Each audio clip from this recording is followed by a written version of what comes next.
Hi everyone. Welcome to Google Cloud's digital conference. Better code, faster.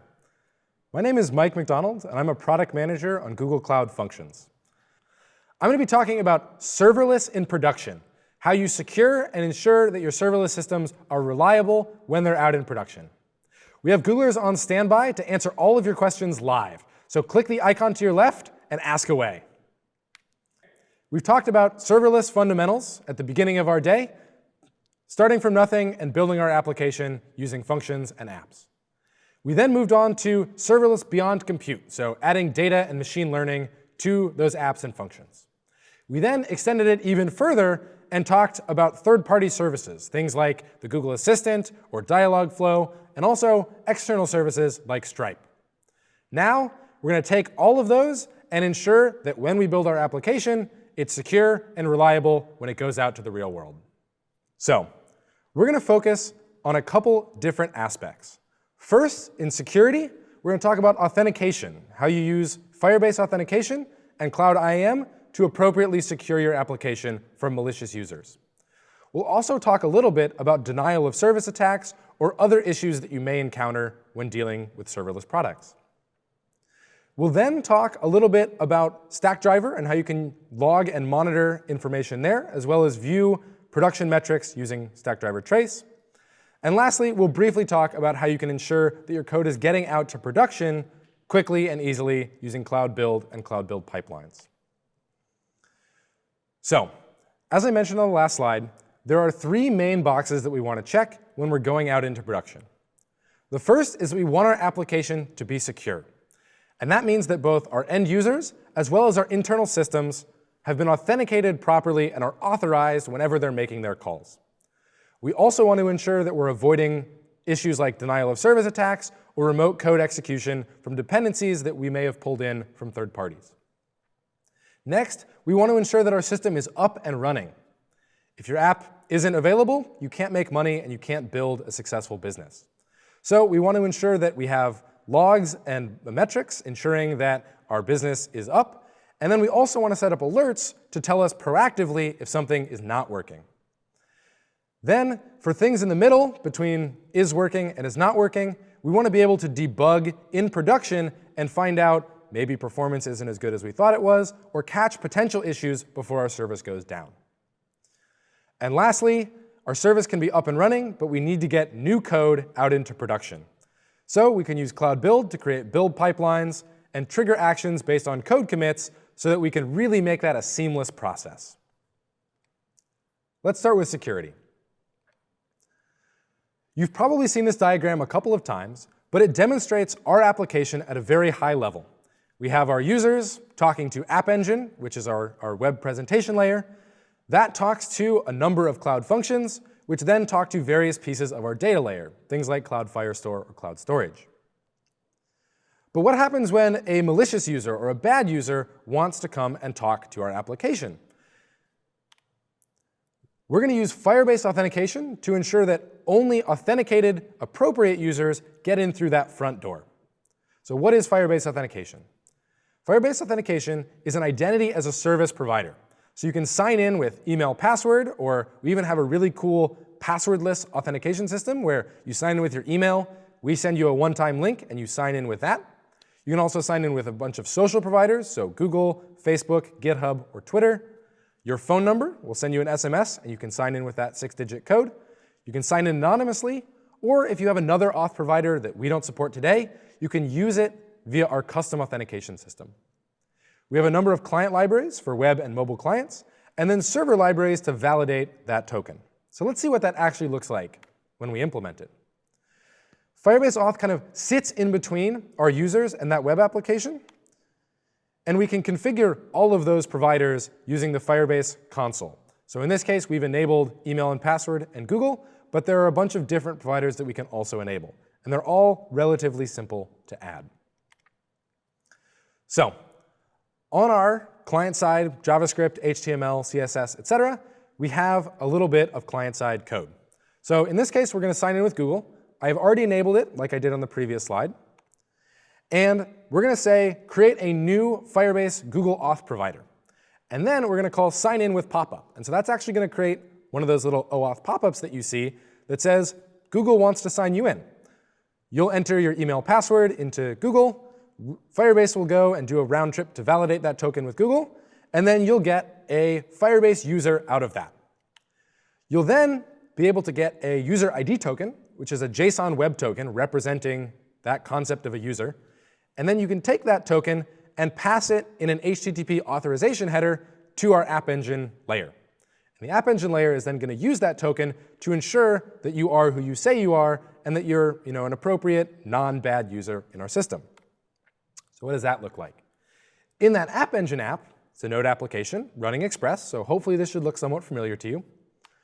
We're going to pull in the Firebase admin client library. So this does a number of things like access the Firebase real-time database or cloud storage for Firebase, but it also does things like password resets or Firebase auth token validation.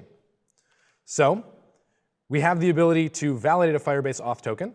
We'll take that authorization header, rip it apart to get just that little bit of the token that we need, and then we'll call our verify ID token method. What that does is it does everything from validating the payload of the JDBT is correct to actually fetching the public key and validating that the signature is correct so we can ensure that the token hasn't been tampered with along the way. We then get a decoded JSON payload that says, this is who the user is, this is the identity provider that they signed in with, etc. And then, obviously, if that fails, we're going to return an error that says, hey, this token wasn't correct, this is a malicious user, or there's something else, it expired. Go ahead and reject that. We're going to take all of that, bundle it up into some Express middleware so that we can just add that directly to our app. So we'll say app.use, that little validation piece of middleware. So on every request, we're now validating that token. It's really, really easy, and we've just added really nice security to our presentation layer. OK, so now if a bad user comes in, they've possibly signed in, but we can reject them. Or if they're trying to forge a token or use someone else's token, we just bounce that request off of App Engine. We reject that traffic. OK, we've secured the first part. We've secured our end users. So now, as you can see, there are other arrows further along in our diagram. And a user may come into our system and actually try and sneak around that front door, right? Maybe they recognize that we're using Cloud Functions in the back end, or they want to go directly to Cloud Firestore, and they're going to actually do what's called execution flow manipulation. So the normal flow is a user comes in through our App Engine app, the App Engine app calls a function, the function calls a database or a storage system. But what if that user tries to get around that and manipulate that flow? So we have a couple of interesting tools that we'll provide for you to try and prevent that. So the first of them is security controls. So this is controlling who can invoke your functions via Cloud IAM. So that could be your developers who are trying to test the functions out, doing gcloud functions call. That could be other functions or things like App Engine that are, you want to secure that thing can only call your function. Or it could even be end users who have signed in via Google Sign-In and are passing a token directly in. You can set Cloud IAM policies on a per function basis. So you can say every individual function can be invoked by one of those users or potentially even all users. And in the future, this is currently in alpha, we're going to start deploying all functions as private by default. So your functions, you'll do gcloud functions deploy, and the function will be private until you make it public. So your functions are going to be more secure by default. You can change that by doing gcloud functions add IAM policy binding or set IAM policy to add an appropriate role and member type to your functions to say, in this case, make them public, or in other cases to say, only allow your App Engine app or another function to invoke them. So let's do that for our application. So here, we have a little bit of code that the first thing that we're going to do is on our first serving function, we're going to say that the App Engine default service account, so that's the service account running in our presentation layer, that App Engine app, we're going to grant it this special role. And this role is the Cloud Functions Invoker role. And what that says is the person in that member binding, and it could be a person or it could be, as in this case, a service account, has the ability to invoke the serving function. We can do the exact same thing if we have additional processing functions. So if we have a processing function that, for instance, our serving function or our serving presentation layer App Engine app calls, we can say, hey, the serving function service account is also granted the invoker role, and we can have one function call another function. It's really, really nice, and it ensures really nice granularity in terms of our permissions. So now, our normal users would come in the front door, but if a malicious user is coming around trying to sneak into our function, what we've done is we've created a little barrier where we've said Cloud IAM is protecting this channel between our presentation layer and our processing layer. So that malicious user, when they come in, they'll get bounced off of that IAM wall that's allowing our presentation layer to talk to our processing layer, or our processing layer to talk to our data layer. It's really cool. So as I mentioned, that feature is currently available in alpha. So if you sign up at this link, you'll see a really nice little sign-up form that looks like what's here. You can just enter your project number, your email address, and we'll get you whitelisted to use this functionality today. There's another really important component of this. So I mentioned functions calling other functions, or functions calling services. So as you might know, if you used App Engine or Cloud Functions a lot in the past, typically both of these have one identity. And it actually ends up being the same identity. And it's a service account that's called the App Engine default service account. And so that is relatively highly privileged. It can do a lot of things. But it's the identity that is used when calling GCS or calling Firestore. So by default, they all share the same identity. But now in beta, it's just a public product, you can actually override that for your cloud functions. So now one of your processing functions that needs to talk to Firestore and another processing function that talks to storage can get different identities with different roles to minimize the privilege that they have. So let's see what that looks like combined with that previous product. So here, we're going to create a new service account. We're actually going to create one called processing function, and we're going to give this service account a little bit of privilege. So we want it to talk to Cloud Firestore, so we'll give it the data store user role in IAM, and we'll only grant that service account its own role. So we won't say grant it at the project level or grant it for all functions. Now that we've created that service account and given it the appropriate role, we'll then deploy our processing function that talks to Cloud Firestore using that service account. So now it's not using the default service account, it's using this special service account that has much less privilege. And that's really cool, right? Because now we're able to secure our presentation layer to our processing layer, as well as our processing layer to any of our data layers. So for instance, if someone had somehow managed to execute code remotely on that service or one of our worker functions to say now try and egress function or egress data from cloud storage, they would be blocked from doing so because the identity on the actual running instance doesn't have the permission to do that. It's really, really powerful. OK, so we've now talked about how end users can authenticate to our presentation layer, how our presentation layer can talk to our processing layer or our data layers. But what if you're using a system that doesn't have Cloud IAM? So for instance, using something like Cloud SQL, which relies on, for instance, IP-based networking, or you're using your own MySQL instance and you have, say, a database username and password. Or you're using some other OAuth or other end user credentials. Maybe you're using symmetric or asymmetric cryptography of kind of your own, you've rolled your own, or your company uses something that Google doesn't support. Or maybe you have publication credentials. So you actually have a cloud function do some operational task like redeploying functions or something similar. Or you have NPM credentials that would update a package. You'll need to store those credentials somewhere. So we have a couple options, right? A lot of times, and please never copy this code or do this, it's a terrible idea. But for instance, you want to connect to MySQL, and so you have a Cloud SQL instance. You might do something that looks like this, right? Where you have your root password or your root user and password just in plain text in code. And of course, the obvious thing that's going to happen is someone is going to accidentally make your repository public, this credential is going to leak, and your database is going to get hacked. You don't want to have that happen, right? So you can store these things in environment variables. That's one option. So Cloud Functions and App Engine both allow you to create environment variables where you can take all of that configuration information, a database user, a password, a database name, et cetera, configure that, and then maybe you have a production environment and a staging environment. You could even separate your credentials across those. And you don't actually check the secrets into the repository, right? You check your code in, and then when you actually deploy, you inject your configuration. So that allows you to have code that looks like this, right? No longer do we have a plain-coded username and password in our code, we have these environment variables called database user and database password, for instance. That's a nice win, but maybe it's not quite as good as we can do, right? There are a couple other possibly better solutions that you can use. The first of which is using Cloud KMS, so our key management storage, which allows you to basically create asymmetric keys and then sign things with them.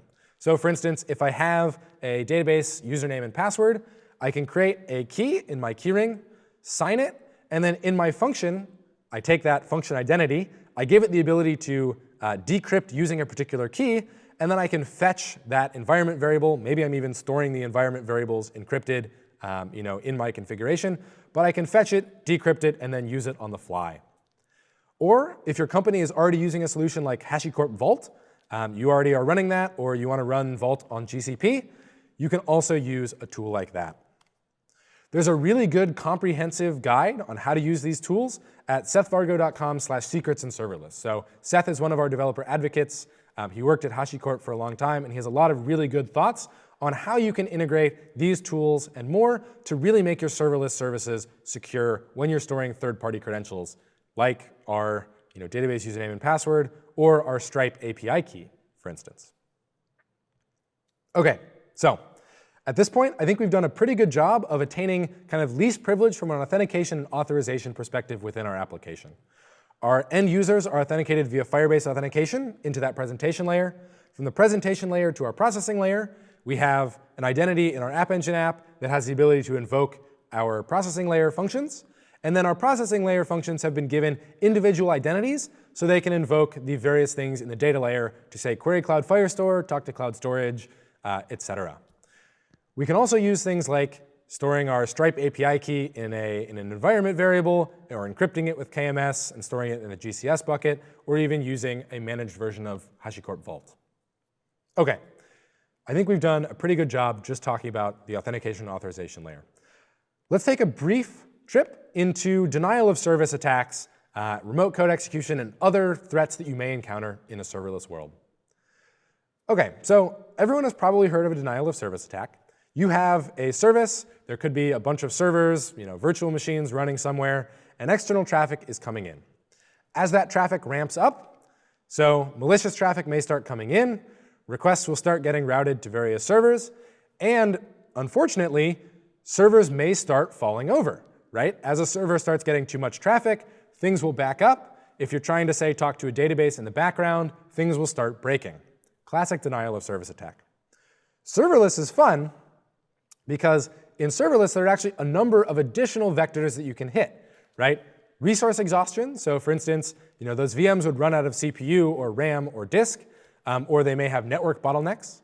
But in serverless, right, the promise of serverless is that we will keep scaling.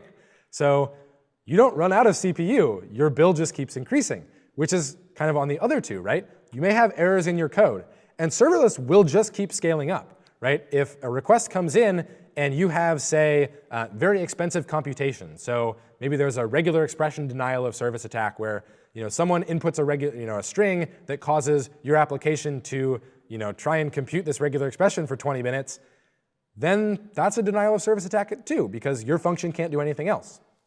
Or you have a credit card hooked up and you set, say, a daily spend limit of $1,000, and you get a ton of traffic. Say maybe your application hit the front page of Reddit or Hacker News. You're going to see a ton of traffic, and maybe your credit card is going to run out. And that's also a denial of service attack. Or maybe there are quotas that will cause your application to break. So as we mentioned, your functions will keep scaling up, right? That's the promise of serverless, and will overload your backend. So there are a couple of things that you can do.